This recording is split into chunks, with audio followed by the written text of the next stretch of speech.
காத்து மெல்ல தொட்டாலுமே கருத்தேதா போகும்னு போத்தி வச்ச ரோசா பூவ போடுவேன வெயிலில.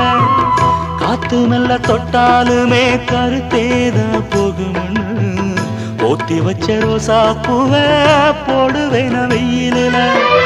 சங்குக்குள்ள அடங்கிடுமா கங்க நதி நீரு, சங்குக்குள்ள அடங்கிடுமா கங்க நதி நீரு. சந்திரன் களங்கம் சொன்னது தனமூரு. ஆரெங்கும் தானுரங்க ஆறு கடல் மீனுரங்க, சீரங்கம் தானுரங்க திருவான காவுரங்க. நானுரங்க வழி இல்லையே மானே, இறைவன் நாடகத்தில் ஊமையடி நானே.